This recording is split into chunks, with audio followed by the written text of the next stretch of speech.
ప్రశ్న ఛానల్ అన్నకి సపోర్ట్గానే ఈ వీడియో చేస్తున్నా. ఎందుకు అని అంటే ఆ అన్నతో ఏదైతే జరుగుతుందో అది నాతో కూడా జరిగింది. ఎవరి వల్ల? హిందువుల వల్ల, హిందుత్వ ఇన్ఫ్లుయెన్సర్లని చెప్పుకునే వాళ్ళ వల్ల. మా ఇద్దరిలో జరిగిన దానికి తేడా ఏంటి అని అంటే ఆయన జైలుకి పంపించారు, నన్ను జైలుకి పంపిలే. గంతే తేడా. హిందుత్వ ఇన్ఫ్లుయెన్సర్లు, నేషనలిస్టులు అది ఇదే అని చెప్పి గొప్పగా ఓ వెలుగు వెలిగిరు కదా ఆ స్ట్రింగ్ వినోద్ గాడు. ఆడు ట్రై చేసిండు ఎస్సీ ఎస్టీ అట్రాసిటీ నా మీద వేయడానికి. అట్లాంటోడు నేషనలిస్ట్, అట్లాంటోడు హిందుత్వవాది. క్యాస్ట్ ఎందుకు గుర్తొచ్చింది ఆడికి ఆఖరి మూమెంట్లో? ఆ అన్న ఏదైతే రాముని తిట్టిండు, సనాతన ధర్మాన్ని తిట్టిండు అని మాట్లాడుతున్నారో మీరు మొత్తం ఆయన వీడియో చూడండి, మీకు అర్థమవుతుంది. ఆయన రాధా మనోహర్ దాస్ మాట్లాడే మాటలకి కౌంటర్గా తిట్టినాయి అవి. అక్కడ మీరు చూస్తే ప్రతి దగ్గరైనా చెప్తా, నేను ఇట్లా అంటే నీకు ఎట్లుంటుందిరా, నేను ఇట్లా అంటే నీకు ఎట్లుంటుందిరా అని. అది వాళ్ళు కట్ చేసిరు, సగం సగం మాత్రమే పోస్ట్ చేసి ఆయనని యాంటీ హిందూగా చూపిస్తున్నారు అన్నట్టు, లేకపోతే యాంటీ సనాతన ధర్మం లాగా చూపిస్తున్నారు. నా పాడ్కాస్ట్లు చూడండి, యూట్యూబ్లో సుమన్ టీవీలో ఇచ్చింది ఉంటుంది, చిత్రగుప్త అనే ఛానల్లో ఇచ్చింది ఉంటుంది, కీప్ ఇట్ రియల్ ఛానల్లో ఇచ్చింది ఉంటుంది. బొచ్చెడున్నాయి అట్లాంటి. అన్నిట్లో రామాయణం, మహాభారతం ఇవే చెప్పిన తప్ప ఎప్పుడు రాధా మనోహర్ దాస్ గాని లెక్క సబ్జెక్ట్ లేక అదే పనిగా బైబిల్ తిట్టడానికి నేను ఏడికి పోలే. మరి రామాయణం, మహాభారతం, సనాతన ధర్మం గొప్పతనం చెప్తూ అన్ని పాడ్కాస్ట్లు ఇచ్చింది నన్నే వీళ్ళు యాంటీ హిందూ అన్నప్పుడు, మరి ప్రశ్న ఛానల్ అన్న పేరు జోసెఫ్ అని పెట్టుకున్నారు. తర్వాత ప్రశ్నలోకి వచ్చాక రావణన్ అయ్యింది. ఆయనని యాంటీ హిందూ అనడంలో ఆశ్చర్యం ఏముంది? యాంటీ సనాతన ధర్మం పర్సన్ అనడంలో ఆశ్చర్యం ఏముంది? ఏం లేదు. ఇలా తక్కువ అనుకురా. ఇప్పుడు అదే యూఏపీఏ చట్టం మీద ఎత్తుందో ఆయన మీద ఫస్ట్ వేసేది ఉండే. అప్పుడు చెక్ చేసుకోలేదు ఆయన ఏం మాట్లాడిండో ఏంది అనేది. 4 కేసులు వేసిర్రు, బెయిల్ మీద బయటికి వచ్చిండు. ఇట్లా కాదని చెప్పి పర్మనెంట్గా ఏదో ఒకటి చేయాలని చెప్పి జైలుకి ఎట్లయినా ఒక్కసారైనా పంపించాలని చెప్పి అది వేసిరని క్లియర్గా అర్థమవుతుంది. ఆయన ఎవరెవరైతే ఫస్ట్ తిట్టారో వాళ్ళు కూడా ఇప్పుడు చాలామంది ఈ విషయంలో సపోర్ట్ చేస్తారు. నేను ఈ విషయం గురించే మాట్లాడుతున్నా. ఇక్కడున్న హిందువులు, హిందుత్వవాదులు, నేషనలిస్ట్ అని చెప్పుకొని యూట్యూబ్లో అడుక్కు తింటూ డబ్బులు సంపాదించుకుంటున్నారు. అందరూ ఆంధ్ర నుంచి వచ్చిన వాళ్ళే. మరి పవన్ కళ్యాణ్ గారు వాళ్ళ మీద ఏం యాక్షన్ తీసుకుంటారో చూద్దాం. ప్రశ్న ఛానల్ అన్న హిడ్మా అనే అతన్ని ఎన్కౌంటర్ చేసినందుకు ఏదో సపోర్టివ్ వీడియో చేసింది, దానివల్ల ఆ చట్టం ప్రకారం కేసు వేసినాం అది ఇదని చెప్తారు. ఎందుకు? ఆయన మాట్లాడిన మాటల వల్ల చాలామంది ఇన్స్పైర్ అవుతారని చెప్పి. మరి దేశం మొత్తంలో ప్రశ్న ఛానల్ నన్ను ఒక్కడే మాట్లాడిండా సపోర్ట్గా? నేనైనా ఆ విషయంలో సపోర్ట్ చేయట్లే, క్వశ్చన్ అడుగుతున్నా. ఆయన ఒక్కడే ఉన్నాడా దేశంలో? ఒకసారి ట్విట్టర్ హ్యాండిల్స్ చూస్తే అర్థమవుతుంది. హిడ్మా ఎన్కౌంటర్కి సంబంధించి ఎంతమంది దాన్ని తిరస్కరించారు. మరి వాళ్ళందరినీ అరెస్ట్ చేస్తే జైలు సరిపోవు. సో ఆ వీడియో చేసింది ఎప్పుడు? పోయిన సంవత్సరం. ఇప్పుడు అరెస్ట్ చేశారు దాన్ని అడ్డం పెట్టుకొని. మరి ఇన్ని రోజులు ఆయన యూట్యూబ్ ఛానల్ని కానీ ఇన్స్టాగ్రామ్ అకౌంట్ని కానీ ట్రేస్ చేయలేదా? నన్నే యాంటీ హిందూ అన్నారు. ఆయన అనడంలో ఆశ్చర్యం ఏముందిలే. ఇక క్రిస్టియన్ అయితే నాస్తికుడు అవ్వద్దా? క్రిస్టియన్ అయితే ఫెమినిస్ట్ అవ్వద్దా? క్రిస్టియన్ అయితే రేషనలిస్ట్ అవ్వద్దా? సనాతన ధర్మంలో ఉండి ప్రతిరోజు ఇట్లా విభూతి పెట్టుకొని బొట్టు పెట్టుకుంటున్న నన్నే యాంటీ హిందూ అన్నారు. ఇదంతా ఒక ఈకో సిస్టమ్ నడిపిస్తున్నారు, సోషల్ మీడియాని కబ్జా చేసుకొని. లలిత్, కరుణాకర్, భారత్ వర్ష, భాస్కర్ కిల్లి, ఆ రాధా మనోహర్ దాసు, ఆ స్ట్రింగ్ వినోద్ గాడు అందరి వెనకాల ఆడే ఉంటాడు. ఎవడి అకౌంట్లు ఎట్లా లేపించాలి, ఎవడి యూట్యూబ్లో ఎట్లా డిలీట్ చేపియాలి, ఫస్ట్ వాయిస్ లేకుండా చేసి దాని తర్వాత టార్గెటెడ్గా అదే పనిగా హరాస్ చేస్తూ ఉంటారు. సోషల్ మీడియాలో ట్రోల్స్ చేపిస్తూ ఉంటారు. ఒక పెద్ద ఈకో సిస్టమ్ నడుస్తుంది ఇక్కడ. చూస్తే మళ్ళీ అందరూ ఆంధ్ర నుంచి తెలంగాణలోకి వచ్చి అక్కడ బ్రతకడం చేతగాక ఇక్కడికి వచ్చి బిచ్చం అడుక్కుంటున్న వాళ్ళే. ఇదేం హిందుత్వము? ఇది కాదు కదా హిందుత్వం. సనాతన ధర్మం వేరు, వీళ్ళు పట్టుకున్న హిందుత్వవాదం వేరు. సనాతన ధర్మంలో హిందుత్వవాదం ఉండదు. పాయింట్ చెప్తా చూడండి. 1,30,000 ఫాలోవర్స్ ఉన్న ఇన్స్టాగ్రామ్ అకౌంట్ నాది. ఈషా మీద 4 వీడియోలు పడగానే ఆ స్ట్రింగ్ వినోద్ కూడా హైదరాబాద్ వచ్చి ఒక 1 వీక్ ఇక్కడే ఉండి నా ఇన్స్టాగ్రామ్ అకౌంట్ డిలీట్ చేయించి దాని తర్వాత వాడు క్యాస్ట్ కార్డు వాడుకున్నాడు. నేషనలిస్ట్ అని చెప్పుకుంటాడు, సనాతన ధర్మం అని చెప్పుకుంటాడు, హిందుత్వవాది అని చెప్పుకుంటాడు. ఆడికి ఆఖరికి ఏం బీగలేక క్యాస్ట్ కార్డు గుర్తొచ్చింది. ఎందుకు గుర్తొచ్చింది? మరి అతను ఎస్సీ ఎస్టీల గురించి మాట్లాడిన ఏమున్నాయో వినండి ఒకసారి. గవర్నమెంట్ డబ్బులు ఫ్రీగా తినే సోంబేర్ నా కొడుకులని ఎందుకన్నానంటే, దళితులు అసలు ఎంత వరస్ట్ గా ఉంటారంటే అన్న, 3-4 పిల్లల్ని మెయింటైన్ చేస్తూ ఉంటారు. అసలు ఏ రకంగానూ దళితుని సాటిస్ఫై చేయడాడు. వాడు మొగుడు తాగి తాగి చచ్చిపోతే భార్యని వ్యభిచారంలో పెట్టి పిల్లల్ని సాకిచ్చాడన్న వాడు. ఎంత వరస్ట్ గా పెళ్లి ఎందుకు చేసుకోవాలి? రూపాయి తిండికి గతి లేకపోతే పిల్లల్ని ఎందుకు కంటారు నువ్వు? అసలు హౌలే అంత వస్తుంది నాకు. తిండికి గతి ఉండదు, పెళ్లిళ్ళు చేసుకుని 4-3 పిల్లల్ని కానేస్తారు. అసలు దళితులు సోకాల్డ్ కేటగిరీస్ నన్ను అడిగితే అసలు ఒక్కొక్కడిని రఫ్ ఆడిస్తాను. ఇది ఎంతవరకు కరెక్ట్? వీళ్ళు ఎస్సీ ఎస్టీ అట్రాసిటీ ఆ టైంలో నా మీద వేస్తే మళ్ళీ నాకు సపోర్ట్ చేసింది నా వీడియోలు చూస్తూ ఎవరైతే ఎస్సీ ఎస్టీ సంఘంలో ఉన్నారో వాళ్ళే సపోర్ట్ చేసిర్రు. అందుకే నా మీద కేసు కాలే. ఎందుకంటే వాడిని ఎప్పుడు క్యాస్ట్ పరంగా నేను తిట్టిందేం లేదు. మా ఇంట్లో 1 వీక్ ఉన్నాడు, నేను వాడికి 81,000 డొనేషన్ ఇచ్చిన. మరి వాడి బుద్ధి ఏమైంది? ఆఖరికి నేషనల్ లెవెల్ ఇన్ఫ్లుయెన్సర్ కాస్త క్యాస్ట్ కార్డు వాడుకునే స్థితికి దిగజారిండు. ఇదా సనాతన ధర్మం? ఇదా హిందుత్వవాదం? నిజంగా ఆడికి అంత దమ్ము ఉంటే యాంటీ నేషనల్స్వి యూట్యూబ్ ఛానళ్ళు, ఇన్స్టాగ్రామ్ అకౌంట్ డిలీట్ చేయమని చెప్పండి. అది చేయరు, చేత కాదు కొడుకులకి. ఇప్పుడు ఈ రాధా మనోహర్ దాస్ గారు ఉంటారు. అరే సారీ, ఆ స్ట్రింగ్ వినోద్ గారు ఇంకోటి చెప్తా.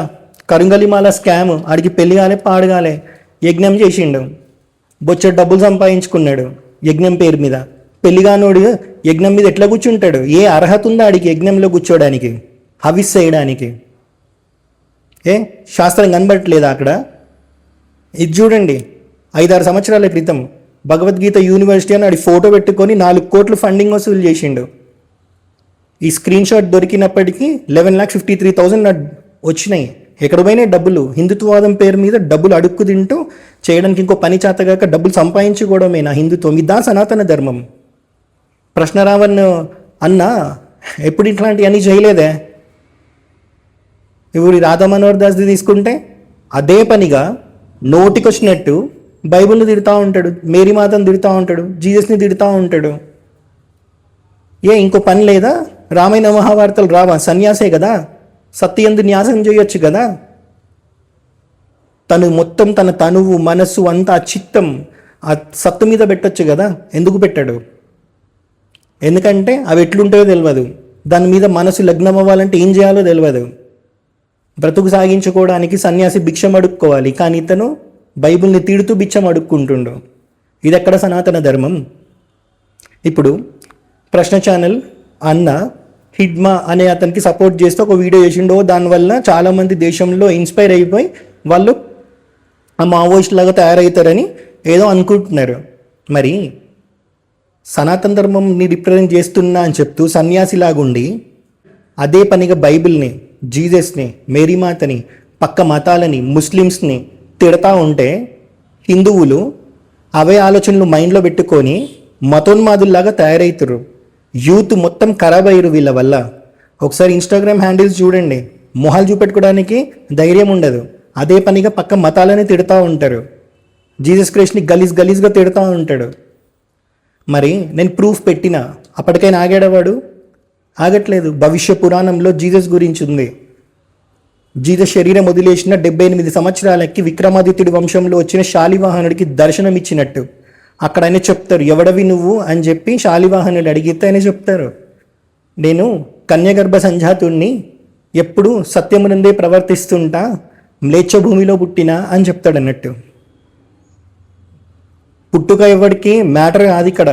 శరీరంతో లేని ఆయన యాస్ట్రల్ బాడీతో శాలివాహనుడికి దర్శనం ఇచ్చారు అని అంటే మీరు ఆలోచించండి ఆయన స్థితి ఏంటి.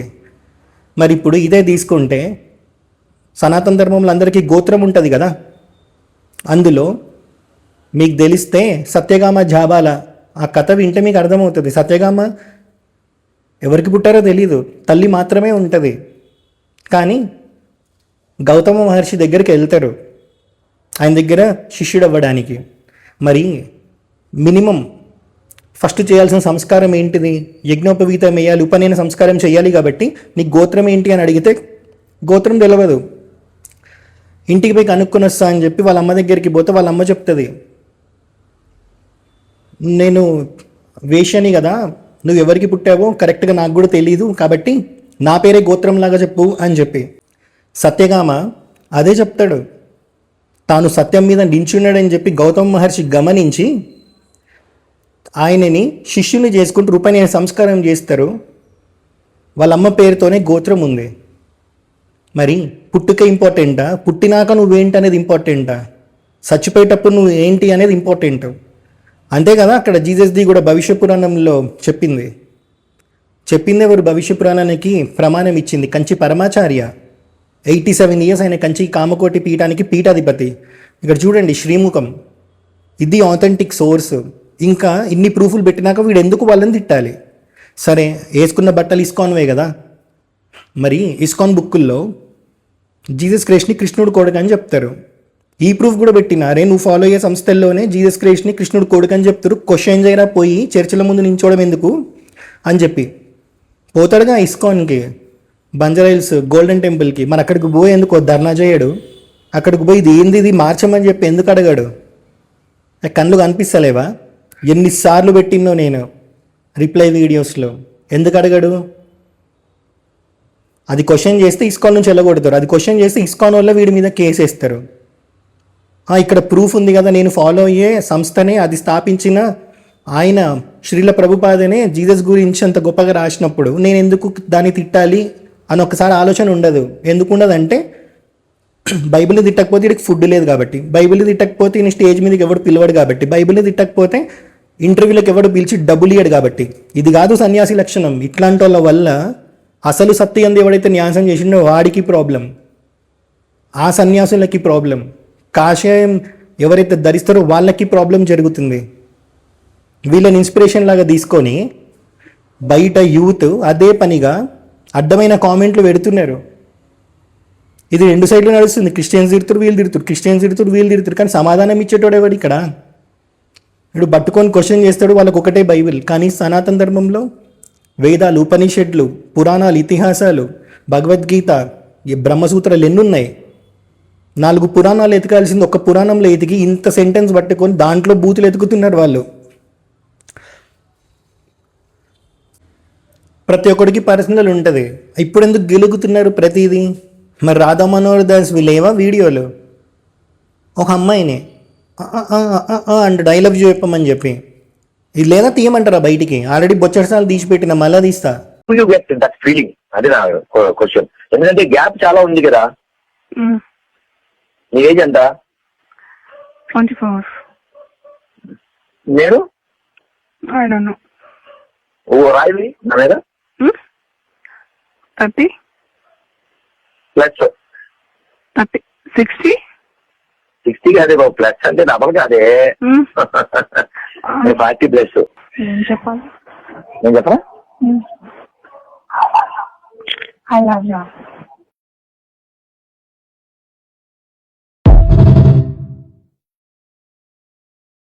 ఆయన కింద పనిచేసిన ఆమె బయటికి వచ్చి ఓపెన్గా చెప్పింది తన గురించి. మరి అప్పుడెందుకు కేసు లేదు ఇతని మీద? ఏ హిందుత్వం గుర్తొచ్చిందా, సనాతన ధర్మం గుర్తొచ్చింది? ఇది కాదు కదా అన్అపాలజెటిక్ సనాతని అంటే. ఇట్లాంటి వాళ్ళ వల్ల యూత్ చెడిపోతున్నారు. వీళ్ళ ఇన్స్పిరేషన్ ఏంటి? సరే, ఇతన్ని పక్కన పెడితే ఆ లలిత్, కర్ణాకర్ ఏమన్నా మంచిగా ఉన్నాయా? వాళ్ళే రిలీజ్ చేసుకున్నారు. ఓకే, ఆడదాన్ని ఎన్నిసార్లు పంచుకుందాం అనుకున్నారు, మరి తీయమంటారా కాల్ రికార్డ్స్? డిఎస్పీ ఎందుకు వస్తున్నాడు అని అంటే, డిఎస్పీ కూడా ఇంట్రెస్ట్ ఉన్నట్టుందిలే ఎస్ఆర్ మీద, ఒకవేళ వస్తే వస్తాడు ఆయన ఇష్టం అని అన్నాను.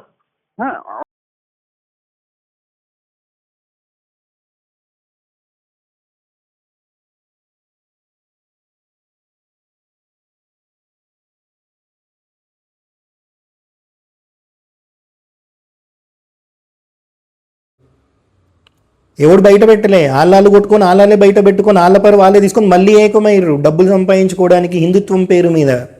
ఎందుకంటే ఒక దరిద్రమైన జాతకాలు కొనికి తెలుసు కాబట్టి ఏకమయ్యారు.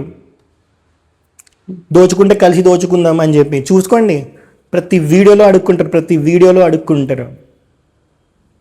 ఎక్కడికి వెళ్ళొచ్చారు వీళ్ళందరూ? వీళ్ళ ఓటర్లన్నీ ఆంధ్రాలోనే ఉన్నాయి. అక్కడ పార్టీకే వీళ్ళు సపోర్ట్ చేసేది. ఇంకా చూడండి, 9 మంది ఉన్నారు ఆంధ్రా నుంచి.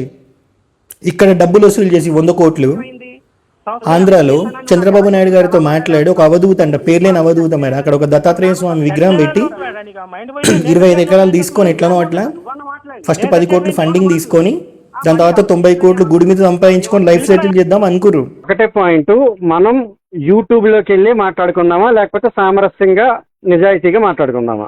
హానెస్ట్ గా మాట్లాడుకుందాం, చెప్పండి. ఓకేనండి. ఒక్కటే సూటి ప్రశ్న అండి. ఆ, మీరు దాంట్లో ఆరోపణ చేశారు, అది నాకు లలిత్ కూడా చెప్పాడు మీతో మాట్లాడాను అని చెప్పి. ఓకే. బట్ నాది ఒక్కటే పాయింట్ ఏంటి అంటే 10 కోట్లు మేము తినేసాము, అంటే సారీ 10 కోట్లు గుడికి పెడుతున్నాము, మిగతా 90 కోట్లు తినేసాము అన్నది ప్రవీణ్ మీతో చెప్పాడా? తినేసాము కదా సార్, తినడానికి ప్లాన్ అంట. అదే. ఉమ్, అంటే ఇప్పుడు ఏంటి 10 కోట్లతో మేము గుడి కట్టి మిగతా 90 కోట్లు కూడా మాది తినడానికి ప్లాన్ అని ప్రవీణ్ చెప్పాడు, అంతేనండి? అవును సార్. అంటే ఇప్పుడు ఆ గ్రూప్ లో ప్రవీణ్ కూడా ఉన్నాడు కనుక ప్రవీణ్ కూడా వన్ ఆఫ్ ది పార్ట్, అంటే తినే పార్ట్ దీంట్లో. అది అంతే కదా మరి? అలాగే అనుకోవాలి మరి. ఇంకా అయితే ఈ విషయం మీతో క్లారిటీగా చెప్పాడు ప్రవీణ్, అవునా? ఇప్పుడు నేను దాని గురించి కదా ఇంకా చాలా జరిగింది చెప్తాను కానీ చెప్పండి. నేను గమనించింది ఏంటి అంటే మీరు ఒకరి దగ్గర నుంచి ఒక విషయం తీసుకొని అది మీరు ఉంచుకోవట్లేదు, ఇది ఇంకొకరికి చేరవేస్తున్నారు. మీరు గొడవలు పెట్టడానికి ప్రయత్నం చేస్తున్నారు. ఎవరు చెప్పారు? ఇప్పుడు ప్రవీణ్ మీకు చెప్పాడు అనుకుందాం, ప్రవీణ్ మీకు నమ్మి చెప్పినట్టు కదా. మరి మీరు అది ఇప్పుడు ప్రస్తుతం ఏం జరుగుతున్నాయి, మీరు ఏదో ఒక పెద్ద కార్యంలో ఉన్నాను అన్నారు, కాస్త సఫలీకృతం అయినట్టే కనబడుతున్నారు, వెల్ అండ్ గుడ్. ఓకే. మరి అదే టైంలో ఈ విషయం వీడికి ఎవడైతే గారు ఫోన్ చేయక ముందు నేను వీడియో పెట్టా పొద్దున. నేను అది మాట్లాడట్లేదు. నాకు ఒక్క నిమిషం ఇస్తే నేను మీకు క్లియర్ గా చెప్తాను. ఓకే. ఇప్పుడు సనాతన్ ట్రావెలర్ గారికి విషయం ఎలా తెలిసింది? ఇప్పుడు మీకు ప్రవీణ్ చెప్పిన విషయం సనాతన్ ట్రావెలర్ గారికి ఎలా తెలిసింది? ఈ పిక్చర్ లో లేడు కదా. ఆగండి, ఇప్పుడు మీకు కన్ఫర్మేషన్ ఇవ్వనా? చెప్పండి. లైన్ లో ఉండండి ఒక్క నిమిషం. వద్దండి, వద్దు మనమే మాట్లాడు. నేను మీరు ఒక్క మాట కాదు అసలు మనం ఈ పంచాయతీ వద్దు, మీరు చెప్పేది నేను నమ్ముతా. ఎందుకంటే మనం నిజాయితీగా అనుకున్నాం కనుక. కాన్ఫరెన్స్ కాల్ పెట్టను నేను, మీరు అట్లా లైన్ లోనే ఉండండి. ఇంకొక నెంబర్ తో నేను అయ్యో మీరు కాదు మీరు చెప్పిన మాట నేను నమ్ముతాను అంటున్నానండి. సనాతన ఫిబ్రవరి మార్చ్ లేకపోతే జనవరిలోనో తెలుసంట. ఎలా? కరుణాకర్ గారు, లలిత్ కుమార్ గారు, సంతోష్ గణపాటి గారు ఎక్కడ ఇంతకు ముందు డిస్కస్ చేశారంట. ఓకే. అది ఎవరో చెప్పారంట. అయితే నేను ఈ విషయాన్ని హమారా ప్రసాద్ గారితో ఎట్లా చేశాను అని అంటే, నేను ఇప్పుడు లలిత్ కుమార్ గారికి ఫోన్ చేస్తున్నా, కరుణాకర్ గారి టైం చూడండి అన్నారు. లలిత్ కుమార్ గారు 15th డేట్ ఓకే అండి అని ఆయన చెప్పారు. కరుణాకర్ గారు ఆయన ఒక వర్షన్ చెప్పాడు, హమారా ప్రసాద్ గారు ఆయన ఒక వర్షన్ చెప్పాడు, ప్రవీణ్ కుమార్ ఆయన ఒక వర్షన్ చెప్పాడు. ఇలా నలుగురితో నేను జూన్ 1వ తేదీ నుంచి నేను మెసేజ్లు చేస్తున్నాను, మాట్లాడుతున్నాను. నాకు సరైన క్లారిటీ లేదు. ప్రవీణ్ కుమార్ చెప్పినటువంటి విషయాన్ని నాకు సనాతన ట్రావెలర్ అతనికి ఎప్పుడో తెలుసు. నేను అతను చెప్పడం కాదు. సనాతన ట్రావెలర్ నమ్మశక్యంగా లేదండి, నమ్మశక్యంగా లేదు. ఎందుకంటే వేరే వెళ్ళే ఛాన్స్ లేదండి. ఇట్లాంటి వాళ్ళు మా దగ్గర ఎందుకండి తెలంగాణలో? ఎట్లా గుడి అక్కడే కడుతున్నారు కాబట్టి అక్కడే వసూలు చేసుకోమని చెప్పండి చందాలు, దమ్ముంటే. ఇప్పుడు ఆ కరుణాకర్, లలిత్ వీళ్ళు మొన్ననే కదా 10 సంవత్సరాలు ఈవెంట్ చేసుకున్నారు శివశక్తి ఛానల్ పెట్టి. ఏమొరిగింది దానివల్ల? 10 సంవత్సరాల నుంచి మతోన్మాదం పెంచడం తప్ప. ఆడి వీడియోల్లో 10 సంవత్సరాల నుంచి బైబిలే ఉంటుంది. ఒక పాస్టర్ కూడా అంత అనుష్ఠానంలో పెట్టుకోడు బైబిల్ని, వీడు పెట్టుకున్నాడు. దాని మీదే డబ్బులు సంపాదిస్తున్నాడు. మరి వీడేవాడు అక్కడి నుంచి ఇక్కడికి వచ్చి బ్రతికినోడే కదా, బ్రతకడానికి వచ్చినోడే కదా. మరి వీళ్ళ వల్ల పెరగట్లేదా? వీళ్ళని ఇన్స్పిరేషన్ లాగా తీసుకొని యూత్ ఎంత చెడిపోతున్నారో చూస్తే అర్థమవుతుంది. కామెంట్లు కానీ వీళ్ళు మాట్లాడిన వీడియోలు తీసుకొని ఇన్స్టాలో అదే పనిగా ఫేక్ అకౌంట్లు క్రియేట్ చేసుకొని ట్రోల్ చేస్తూ పబ్లిసిటీ చేసేవాళ్ళని. మరి వీళ్ళని ఇన్స్పిరేషన్ లాగా తీసుకునే బదులు ఆ చాగంటి గారి ప్రవచనాలు, గరికపాటి గారి ప్రవచనాలు ఎవరివో ఒకరివి తీసుకొని క్రిస్టియన్స్ మాట్లాడుతుంది, దానికి అన్నిటికీ వాళ్ళు సమాధానం ఇచ్చేసారు కదా ఎప్పుడో వాళ్ళ ప్రవచనాల్లో. ఆ ఎవరికన్నా ఈయనే ఓపిక ఉందా? అందులోంచి స్క్రీన్ రికార్డ్ చేసి క్రిస్టియన్స్కి సమాధానం ఇవ్వచ్చు కదా, ఇయ్యరు. వాళ్ళు తిట్టాలి, వీళ్ళు తిట్టాలి, వాళ్ళు తిట్టాలి, వీళ్ళు తిట్టాలి. ఇక్కడ ఎంటర్టైన్మెంట్ అయిపోయింది తప్ప వీళ్ళని ఇన్స్పిరేషన్ లాగా తీసుకొని మతోన్మాదం పెరుగుతుంది తప్ప పెద్ద దేశానికి ఒరిగింది ఏం లేదు, ధర్మానికి ఒరిగింది ఏం లేదు. అట్లనే సాయిబాబాని కూడా రోడ్డు మీదకి లాగిరు. హిందువులని డివైడ్ చేసే కుట్రలో ఉన్నారు. ఎక్కడి నుంచి వచ్చిర్రు? ఆంధ్ర నుంచి వచ్చిర్రు. దేనికి వచ్చిర్రు? ఇక్కడ బ్రతకడానికి వచ్చిర్రు. దేనికి వచ్చిర్రు? ఇక్కడ బ్రతకడానికి వచ్చిర్రు. ఏం చేస్తారు? ఇదే సనాతన ధర్మం అని చెప్పి వాళ్ళని తిట్టడము, వీళ్ళు డిసైడ్ చేస్తారు అన్నట్టు ఎవడు హిందూ ఎవడు హిందూ కాదు, ఎవడు యాంటీ హిందూ ఎవడు యాంటీ నేషనల్ అనేది. ఎవడన్నాడు యాంటీ హిందూ అని? నన్ను పక్క మతాల నుంచి వచ్చేవాడేం అనలే, ఈ కొడుకులే అంటున్నారు. నేను చెప్పిన రామాయణ మహాభారతాలు ఒకసారి పాడ్కాస్ట్లు చూస్తే మీకు అర్థమవుతుంది. నేను చేసిన ఛానళ్ళకి ఫోన్ చేసి నా గురించి అడిగితే వాళ్ళే చెప్తారు సబ్జెక్ట్ ఏంది అనేది. ఈ కొడుకులని బైబిల్ గురించి మాట్లాడడానికి పిలుస్తారు తప్ప ఒక్కసారి రామాయణ మహాభారతాల గురించి మాట్లాడమని ఎవడు పిలవడు. ఎందుకంటే ఇలా సబ్జెక్టే రాదు కాబట్టి. ఎప్పుడన్నా ఆ రాధమనోహర్ దాస్ గారు ఒకసారి పోయి మహాభారతం గురించి చెప్పిండా? బైబిల్ గురించి చెప్తారు తప్ప రామాయణం గురించి చెప్పిండా? కర్ణుడి జననం గురించి సమాధానం ఇచ్చిండా? బ్రహ్మదేవుడు సరస్వతి దేవి గురించి సమాధానం ఇచ్చిండా? ఇలే. ఎందుకంటే అది తెలియదు కాబట్టి. తెలియాలంటే 4 పురాణాలు తీయాలి కాబట్టి. ఆ ఇల్లు గూడు ఏది లేనోడి దగ్గర పుస్తకాలు ఏడికెళ్ళి వస్తాయి. ఏడబడితే ఆడ తిరుగుతూ ఉంటాడు గాలి తిరుగుడు. ఎక్కడి నుంచి వచ్చిర్రు వీళ్ళందరూ? అక్కడి నుంచే వచ్చిర్రు. మరి మీరే కదా వీళ్ళకి సీఎం, డిప్యూటీ సీఎం. మరి తీసుకోండి యాక్షన్ వీళ్ళ మీద కూడా. యూత్ మొత్తం ఖరాబ్ అవుతారు. వీళ్ళు మాట్లాడిన వీడియోలు పట్టుకొని ఇన్స్టాగ్రామ్లో, యూట్యూబ్లో అదే పనిగా ఫేక్ అకౌంట్లు క్రియేట్ చేసి అడ్డమైన హేటర్ క్రియేట్ చేస్తున్నారు. వీళ్ళే కదా ఇన్స్పిరేషన్. మరి వీళ్ళ మీద కూడా వేయండి ఏదన్నా యూఏపీఏ యాక్ట్ లాంటిది ఏదన్నా ఉంటే. అదే యూత్ ఈ దరిద్రుల వీడియోలు చూసే బదులు, వీళ్ళని పోషించే బదులు చాగంటి గారు, గరికపాటి గారు మాటలనే ఉంటాయి. అవి ఎవడు స్క్రీన్ రికార్డ్ చేసి ఆన్సర్ ఇవ్వడు. ఎందుకంటే అవి ఏడుంటాయి ఏమని తెలియదు కాబట్టి. సగం మంది హిందువులకు తెలియంది ఏంటంటే రామాయణం గురించి చాగంటి గారు 42 రోజులు ప్రవచనం చెప్పిరని. అది పరిస్థితి. కానీ ప్రతి నా కొడుక్కి కరుణాకర్ అంటే ఎవడు, లలిత్ గాడు అంటే ఎవడు, రాధా మనోహర్ దాస్ అంటే ఎవడు, భాస్కర్ కిల్లిగాడు ఎవడు, భరత్ వర్ష గాడు ఎవడు, ఈ బిచ్చగాళ్ళందరూ తెలుసు. అది దరిద్రం. ఓ ప్రశ్న ఛానల్ రావనన్నా హిడ్మా గురించి ఏదో వీడియో చేసిండు. నేను అది సమర్థించట్లే. ప్రతి ఒక్కటి 100% సమర్థించాలని ఏం లేదు కదా. కానీ ఇక్కడ పాయింట్ ఏంటంటే నిజం ఏది సత్యమో అది మాత్రమే చెప్తున్నా. మీరు ఆయన వీడియోలు మొత్తం చూస్తే అర్థమవుతుంది. ఆయనే ప్రతిదీ రిప్లై వీడియోలు చేసిండు తప్ప అదే పనిగా సబ్జెక్ట్ లేక రాధా మనోహర్ దాస్ గాని లెక్క, కరుణాకర్ గాని లెక్క, లలిత్ గాని లెక్క జీపే ఫోన్పే స్కానర్లు పెట్టుకొని ఇదే సనాతన ధర్మం, ఇదే హిందుత్వవాదం అని చెప్పి అదే పనిగా పక్క మతాలని తిట్టడం తప్ప సనాతన ధర్మం గొప్పతనం చెప్పింది ఏం లేదు. మరి ఆయన చేసిన హిడ్మా గురించి వీడియో మహా అంటే గట్టిగా 1-2 లక్షల మంది చూసి ఉంటారేమో. కానీ వీళ్ళు చేసేవి చూడండి. అలా ఛానల్ ఓపెన్ చేసి చూస్తే తెలుస్తుంది ఆ వ్యూస్ ఎన్ని ఉన్నాయి. కరుణాకర్, లలిత్ దరిద్రులు మాట్లాడుకునేవి ఉంటాయి కదా పాస్టర్ల కాల్ రికార్డ్స్, అవి కూడా ఒక 50 నిమిషాలు ఉంటాయి. హిందువులు గవి కూడా చూసి వీళ్ళకి డబ్బులు ఇస్తున్నారు. సిగ్గుశరం ఉండాలి ఒకటి నమ్మి కాల్ మాట్లాడితే కాల్ రికార్డ్ తీసి బయట పెట్టడానికి. ఇది తెలంగాణలో మెంటాలిటీ కాదు. తీసుకుపోండి ఇక్కడి నుంచి వీళ్ళని. వీళ్ళ మీద కూడా ఏదైనా యాక్ట్ వేసి బయటికి రాకుండా తిప్పండి కొడుకులని తెలుస్తుంది. సాయిబాబా విషయంలో నేను తిప్పట్లే. మరి ఈ కొడుకులు నా మీద వేసిన కేసులు ఎందుకు వర్కౌట్ కావట్లేదు? మరి నేను వేసిన ఎందుకు వర్కౌట్ అయినాయి? ఎందుకంటే ప్రతిదీ ఆథెంటిక్ ప్రూఫ్ పెట్టి చేస్తున్నాం కాబట్టి. ఆ కొడుకులు ఫస్ట్ ఏం చేస్తారు? మాట్లాడడానికి వాయిస్ ఉండకుండా యూట్యూబ్ ఛానళ్ళు, ఇన్స్టాగ్రామ్ అకౌంట్ డిలీట్ చేపిస్తారు. ఇది ఇప్పుడు నేను మెయింటైన్ చేస్తున్న యూట్యూబ్, ఇది 5వ అకౌంట్. ఇన్స్టాగ్రామ్ 2వ ఇన్స్టాగ్రామ్ అకౌంట్. మరి ఎవడు నన్ను టార్గెట్ చేసింది? ఈ కొడుకులే కదా. ఎవడు నన్ను యాంటీ హిందూ అంటుంది? ఈ కొడుకులే కదా. మరి కూసుంటే నా దగ్గర ఉన్న సబ్జెక్ట్ ఈ కొడుకుల దగ్గర లేదు.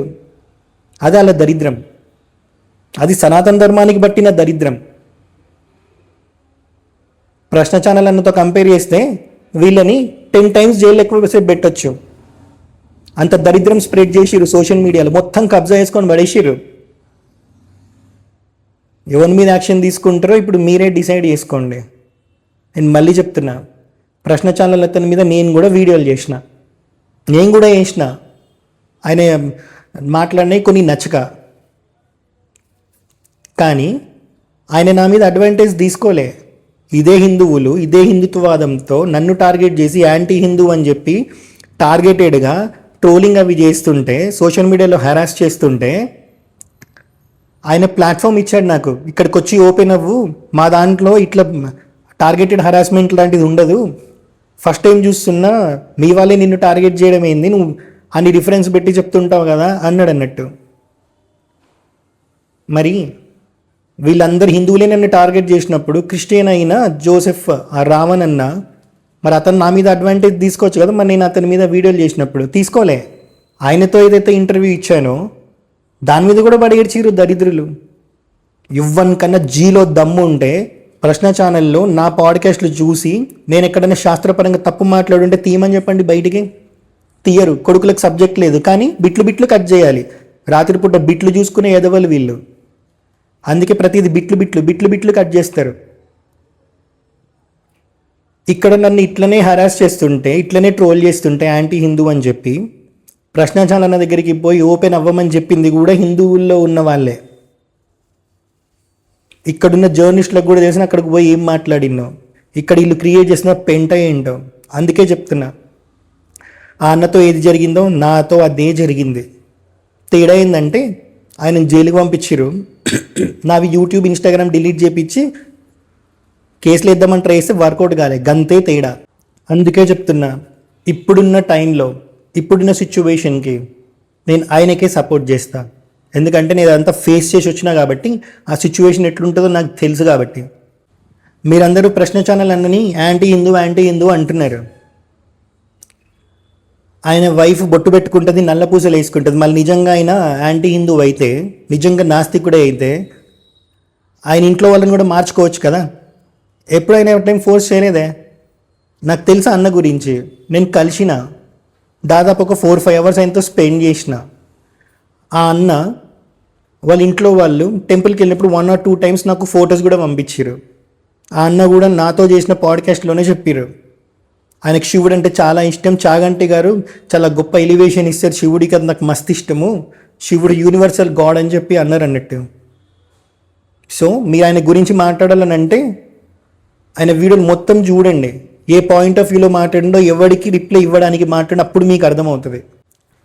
హరహరం మహాదేవ.